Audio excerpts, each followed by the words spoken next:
안녕하십니까, 박상인의 경제브릿지입니다.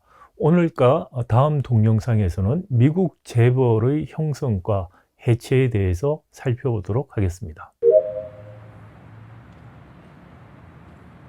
미국의 전형적인 소유지배 구조는 다음과 같습니다.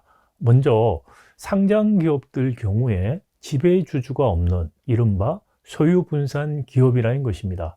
즉 지배주주라고 하는 것은 자연인이나 특정한 가문 또는 다른 상장 기업들을 의미한다고 할 수 있습니다. 미국의 기업 집단의 경우에도 상장 기업이 비상장 기업을 100% 지배하는 이른바 프리스탠딩이라고 하는 구조를 가지고 있습니다. 따라서 기업 지배 구조를 연구하는 학술적인 관점에서 볼 때 미국에는 기업 집단이 존재하지 않는다라고 이야기합니다. 즉 상장 기업이 출자를 통해서 100% 지분보다 낮은 지분으로 다른 기업을 지배하고 그래서 지배력을 확대하는, 그래서 또 생기는 소유와 지배의 괴리 문제가 없다는 의미가 되겠습니다. 예를 들어서 우리가 알고 있는 구글의 경우도 사실 알파벳이라는 모회사가 생김으로 인해서 상장 폐지가 되어서 알파벳만이 상장이 되어 있고 알파벳의 100% 비상장 자회사로 구글이 존재하는 것입니다. 메타와 페이스북도 같은 형태의 기업 집단의 구조를 갖고 있습니다. 따라서 미국의 기업 소유 지배 구조를 한마디로 이야기하자면 freestanding, widely held라고 합니다. 즉 상장 기업이 비상장 기업들을 100% 지분을 가지고 지배하고 있고 이 상장 회사에는 지배주주가 없는 소유분산 기업이라는 의미가 되겠습니다. 이런 미국의 소유 지배 구조 하에서 생길 수 있는 이해상충의 문제는 바로 상장기업 전문 경영인 주주 사이의 관계에서 발생하는 것입니다. 이런 이해상충의 문제를 해소하기 위해서 미국은 이른바 코퍼레이트 가버넌스, 기업 지배 구조라는 것을 확립하게 되는데요. 회사 안에서는 사회이사, 그리고 주주 대표 소송, 또 기관 투자자들의 적극적인 주주 행동주의, 그리고 시장에서는 적대적 M&A 시도 등을 통해서 전문 경영인의 일탈을 방지하는 코퍼레이트 가버넌스 제도를 확립하게 된 것입니다. 그렇다면 지금과 같은 미국 기업들의 소유 지배 구조는 과거부터 계속해서 유지되었던 것일까요? 제가 모두에서 미국 재벌이라는 표현을 썼습니다. 미국 재벌의 형성과 해체에 대해서 이번 주와 다음 영상에서 살펴본다고 했습니다. 즉 미국에서도 한국 재벌과 유사한 대규모 기업 집단이 존재했던 시기가 있고 이런 미국 재벌들은 정책을 통해서 해체되는 일련의 과정을 거친 것입니다. 1870년 이른바 철도 산업이 확장되면서 철도와 많은 중화공업 중심으로 거대 기업들이 나타나기 시작합니다. 이 거대 기업들은 또 수평적인 기업 결합을 통해서 특정 산업에서 독점화를 이루기 시작하고 이런 독점화를 이룰 때 지배 구조가 이른바 트러스트 형태를 띠게 됩니다. 우리말로 신탁이라고 하는 것이죠. 많은 투자자들이 수익을 보장받는 대신에 기업에 대한 의사결정은 특정인들에게 위임해서 그 특정한 그룹의 사람들이 기업의 경영을 좌지우지하는 그런 형태가 신탁이라고 할 수 있겠습니다. 이런 신탁을 통한 산업의 독점화가 진행됨으로 인해서 미국에서 의회는 1890년에 셔먼 앤티트러스트 액트, 우리가 흔히 셔먼 반독점법이라고 부르는데요. 정확한 표현은 반트러스트법이라고 할 수가 있습니다. 이 법이 제정이 되었고요. 1990년대 전후로 해서 미국 정치계와 지식계에서 이른바 진보적 운동의 한 분류로서 이런 앤티트러스트에 대한 이슈들이 다뤄지게 됩니다. 이런 진보적 운동의 대표적인 참여자는 민주당, 공화당, 양당 모두에서 나왔습니다. 공화당의 경우에는 테디 루즈벨트라든지 태프트 같은 대통령이 대표적인 사람이고 민주당은 윌슨 같은 사람들이 대표적인 사람이라고 할 수 있습니다. 이후에 프랭클린 루즈벨트 역시 진보적 운동의 영향을 크게 받은 대통령이었습니다. 대법관으로서 널리 알려져 있는 브랜다이스 역시 진보적 운동에 지대한 영향을 끼친 사람입니다. 진보적 운동에서 이 트러스트에 대한 우려는 크게 두 가지였다고 볼 수가 있습니다. 첫 번째, 바로 경제력 집중의 문제입니다. 사실 진보적 운동에서는 경제력 집중, the concentration of economic power가 아닌 existence of economic power라는 표현을 썼습니다. 즉 경제력의 존재 자체를 문제를 삼았던 것입니다.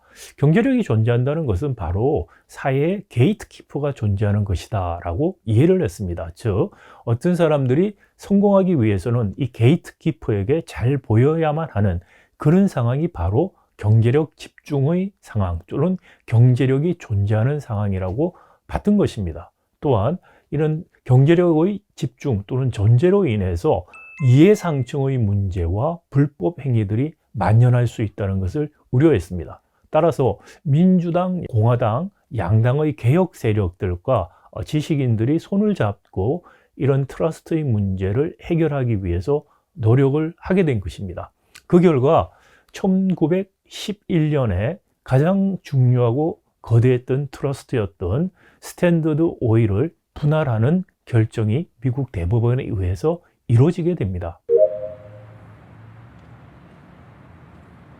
스탠더드 오일은 1870년에 오하이오주에서 락커펠러와 동료들이 만든 트러스트였습니다. 스탠더드 오일은 석유 산업에서 원유 생산부터 정유, 그리고 판매, 그리고 또 수송까지 수직적, 수평적 기업 결합을 통한 독점화를 하게 됩니다. 거대한 산업 통제하는 트러스트가 생기게 됩니다. 그런데 이 당시에 미국의 각 주의 법은 한 주에 있는 기업이 다른 주의 기업들을 소유할 수 없도록 엄격하게 규제를 하고 있었습니다. 이 규제가 완화된 것이 1988년 뉴저지에서 일어납니다. 뉴저지에서는 뉴저지에 설립한 법인이 다른 주에 있는 기업의 주식을 보유하는 것을 허용하게 됩니다. 따라서 스탠더드 오일은 뉴저지로 본사를 이동하게 되고 여기서 거대한 트러스트를 형성해서 미국 전역에 걸친 정유와 석유 생산, 판매, 그리고 유통에 이루는 전 과정에 대한 독점화를 이루는 거대한 트러스트로 발전하게 되는 것입니다. 이런 락커펠러의 트러스트에 대응해서 미국 정부는 셔먼 액트에 근거해서 법원에 소송을 제기했고 결국 1911년에 대법원은 스탠더드 오일을 43개의 회사로 분할하라는 명령을 내리게 됩니다. 그런데 이 스탠더드 오일이 분할 이후에 미국의 대규모 기업 집단들이 사라진 것일까요? 그렇지가 않습니다. 오히려 1920년대부터 1930년도에는 미국의 대규모 기업 집단들이 이른바 한국의 지주회사와 유사한 피라미드 구조의 출자 구조를 가지는 기업 집단으로 발전하게 됩니다. 즉, 특정 산업에 대한 독점화는 회피하고 대신에 다각화된 여러 분야의 문어발식 확장을 하는 그런 식의 기업 집단들이 생겨나게 됩니다. 또 다른 형태의 기업 집단들은 이른바 파블릭 유틸리티, 즉 교통이라든지 가스라든지 전기와 같은 공공 유틸리티 산업에서의 대규모 기업 집단의 출현이라고 할 수가 있겠습니다. 1920년대부터 재벌이나 대규모 기업 집단들의 해체 과정에 대한 많은 연구들이 그동안 있었습니다. 이런 연구들을 가장 종합적이고 또 가장 최신 업데이트된 버전으로 출판된 논문이 최근에 있습니다. 이 논문은 이른바 The Great Pyramid of America라는 제목으로 출간이 되었는데요. 4명의 공저자가 있습니다. 이 중에 3사람은 바로 이스라엘 재벌 개혁에서 실무적으로 또 주도적인 역할을 했던 학자들입니다. 켄달, 그리고 코센코, 야피라는 3명의 이스라엘 학자가 공저자였고요. 또 한 사람의 공저자는 랜달 모크라고 하는 기업 지배 구조에 대해서 오랫동안 연구한 이 분야의 세계적인 선도적인 학자, 캐나다 학자라고 할 수가 있겠습니다. 이 논문은 사실 광범위한 데이터를 핸드 컬렉팅이라고 합니다. 있는 데이터가 아니고 연구자들이 스스로 데이터를 발굴하는 아주 오랜 데이터 컬렉팅 기간을 거쳐서 이루어졌습니다. 1926년, 1929년, 1932년, 1937년, 1940년, 1950년 5개의 시기에 따라서 기업들 간의 지분 구조를 핸드 컬렉팅해서 분석을 한 논문입니다. 이 논문에 따르면 이 기간 동안에 분석 대상에 한 92개의 기업 집단들이 있었는데요. 이 기업 집단 중에서 대부분이 1920년대에 형성이 되었다는 것입니다. 즉, 엔티트러스트에 의한 스탠더드 오일 분할 이후에 미국의 기업 집단은 홀딩 컴퍼니, 즉 지주회사 중심의 피라미드 출자 구조를 통해서 다시 재형성되었던 것입니다. 이 1930년대, 40년대 기업 집단의 형태가 우리가 흔히 말하는 피라미드 지주회사 체제라는 것은 그림 2를 통해서 보실 수가 있겠습니다.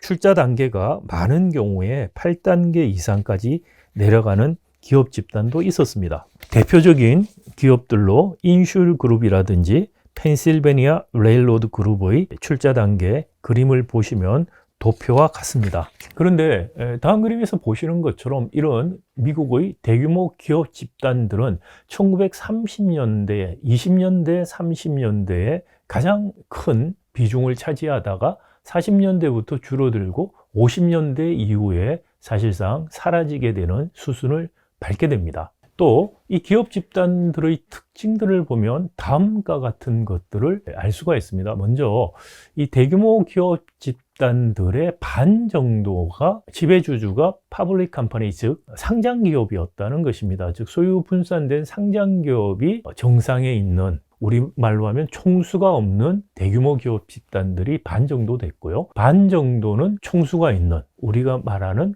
재벌과 같은 형태의 대규모 기업 집단이었다는 것입니다. 총수가 없는 대규모 기업 집단은 주로 퍼블릭 유틸리티, 즉 말씀드린 전기라든지 가스라든지 그리고 교통에 관련된 이런 산업들에 집중되어 있었고, 그 외에 금융, 제조업 일반은 이른바 총수가 있는 대규모 기업 집단들이 차지하고 있었습니다. 그러나 총수가 있는 대규모 기업 집단이나 총수가 없는 대기업 집단 공이 1940년대 이후부터 줄어들기 시작하고 1950년대 그리고 60년대에 이르러서는 사실상 소멸하는 단계를 거치게 됨을 알 수가 있습니다. 아래 그림에서 보시는 것처럼 대규모 기업 집단들이 퍼블릭 유틸리티 산업에 집중적으로 있었고, 여기에는 총수가 없는 대규모 기업 집단 형태였다고 말씀을 드렸습니다만, 사실 큰 덩치를 차지하고 굉장히 중요한 총수가 있는 대규모 기업 집단이 여전히 있었다는 것입니다. 대표적인 것이 바로 모건 그룹입니다. 이 모건 그룹은 지금도 모건 체이스 뱅크로 남아있는 락커펠러와 쌍벽을 이루었던 20세기 초의 자본주의, 특히 금융자본가라고 할 수가 있습니다. 이 모건 패밀리를 중심으로 하는 그런 그룹들이 굉장히 큰 그룹 형태로 존재했었고, 그 외에도 밴더벨트 패밀리, 락커펠러 패밀리 같은 대규모 기업 집단을 통제하는 총수 일가가 있는 그런 기업 집단이 존재했음을 알 수가 있습니다. 그런데 이런 기업 집단과 그리고 이 퍼블릭 유틸리티 산업에 있었던 대규모 기업 집단 공이 1940년대부터 쇠퇴하기 시작하고 50년대, 60년대 소멸이 되면서 현재와 같은 미국의 프리스탠딩 와이들리 헤일드라는 기업 소유 지배 구조로 바뀌게 됩니다. 그럼 과연 무슨 일이 벌어져서 이런 변화가 있었을까요? 바로 제2기 뉴딜 정책에서 루스벨트 대통령이 많은 입법을 통해서 의도적으로 이런 대규모 기업 집단을 해체하기 위한 작업을 한 결과입니다. 여기에 대해서는 다음 동영상에서 보다 자세히 설명을 드리겠습니다. 이번 동영상 나가기 전에 한 가지만 더 언급을 드리자면요, 미국의 대규모 기업 집단은 이른바 피라미딩, 즉 출자 단계를 통해서 형성이 됐습니다만, 유럽과 달리 이른바 차등 의결권 제도는 미국에서 허용이 되지 않기 시작합니다. 이것은 1926년부터 뉴욕 스탁 익스체인지 마켓에서 차등 의결권을 가진 기업들의 상장을 불허하기 시작하면서 이루어졌던 것입니다. 이것이 구글이 상장을 하면서 차등 의결권을 예외적으로 발행하는 것이 허용된 1900년대 중반까지 지속적으로 유지가 되었고, 따라서 루즈벨트의 정책과 이 뉴욕 스탁 엑스체인지 마켓에서 차등 의결권 주식 상장 기업을 허용하지 않는다는 정책이